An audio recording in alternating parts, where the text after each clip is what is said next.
I'm fascinated by the fact that you spent the whole of the bubble covering the NBA. Now that you're a few months removed from all of that, what's your biggest takeaway when people ask you about that experience? What sticks with you here a few months down the road? I really missed pizza while I was in the bubble, and I'm very happy to eat pizza now. So that's like a big headline for my family. We order a lot of pizza right now because of my bubble deprivation. But beyond that, I was really just blown away when I was there. The idea that this sophisticated operation with hundreds of people, it was way beyond the players, obviously, the coaches, the athletic trainers, the staff, front office staff, and then, of course, all of the media, all the NBA staff, all of the referees, all of the things that go into creating and staging a basketball game, to have those people living on a campus, and then also have all of the Disney workers who took such amazing care of us, but were going in and out. It was sort of a permeable bubble. And so they were testing them, they were using all kinds of safety precautions. And it was a great example of what, first of all, an organization can do, because it was a Herculean undertaking, but then also that science works, safety precautions work. And it gave me a lot of confidence in how I approached talking about COVID and talking about how sports should handle COVID going forward. As you go through now and you kind of run into people again, you share that experience, you kind of go, oh, hey, can you believe we did this? Can you just believe what this all was?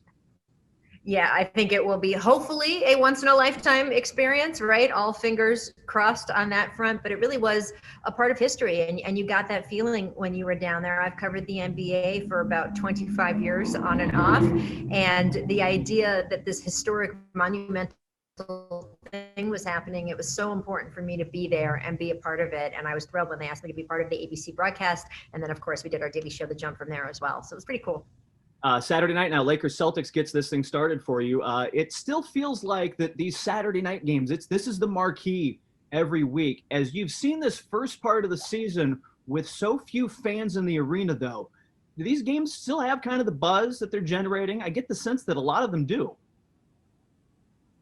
I really think they do. And I'll be honest, I was skeptical about that going in. I was really worried. I said, these buildings are going to be empty. It's not going to be built like the bubble where they had giant television screens and those virtual fans and all of the projections, because they knew they would have no fans the entire time. So they could really build around that. And I worried that, especially too, with squads where maybe some of the guys were missing doing coronavirus or contact tracing, it would really start to feel like a rec league scrimmage. But the truth is that hasn't happened. We've had some incredible basketball games. We've had some really chippy basketball games, right? Guys really getting into it. They're not treating it like rec league or preseason. This is for real, and it feels like that. It feels like the stakes are really high, and it kind of teaches you a little bit about what's important in the game. I also think that in a place like Boston Garden, the history in that building, of course it's better with the fans. There's really no fans like Celtics fans, but the memory of them, the sort of imprint of them, and all the teams that have passed through that building, all the banners above, even the ones that were moved in, right, with the cigar stains from red.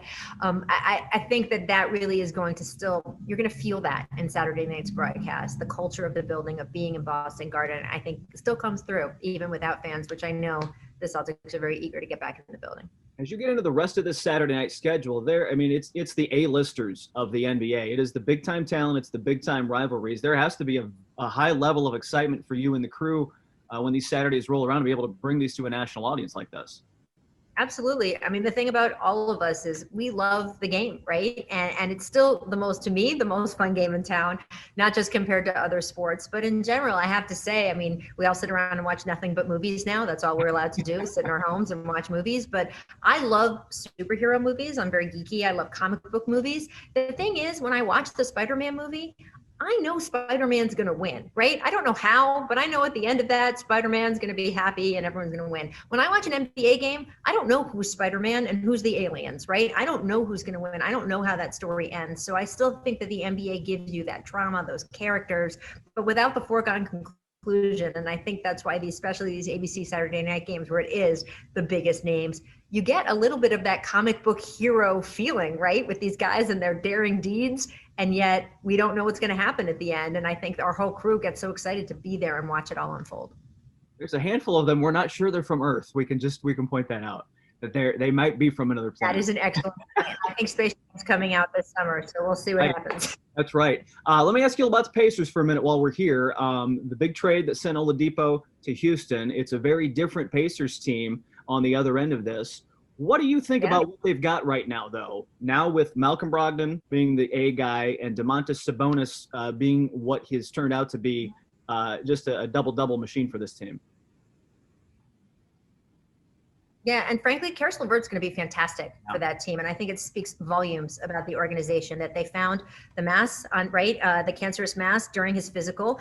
Certainly would have been enough to avoid the trade if they had wanted to, but they knew that Karis had a great prognosis. He's had his surgery since then. He's expected to make a full recovery, and they wanted to stand by a player that they believed in, and I think that's going to come back really just in huge dividends paying off for them, because Karis now knows that that's what they did for him. And I think the way he is going to feel locked in and dedicated to that team, and he's a huge talent. He was the one that teams were making calls to the Brooklyn Nets on. So he's someone who we all have our eye on, and I think is going to be great for that team. And I'm a huge Malcolm Brogdon fan in two ways. I do think he's fantastic on the court, but his leadership to me is invaluable. I just think he's such a stand-up guy. He is one of the players I mention the most when I talk about the league being in such good hands with the 25 and under set.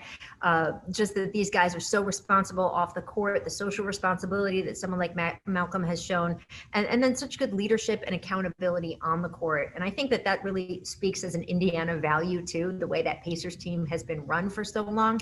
Those are the kinds of players that click with the fan base, that click with the organization. And to me, Malcolm Brogdon, he's just that kind of guy. He's a Pacers kind of guy. And I think the community has rallied around him in that way.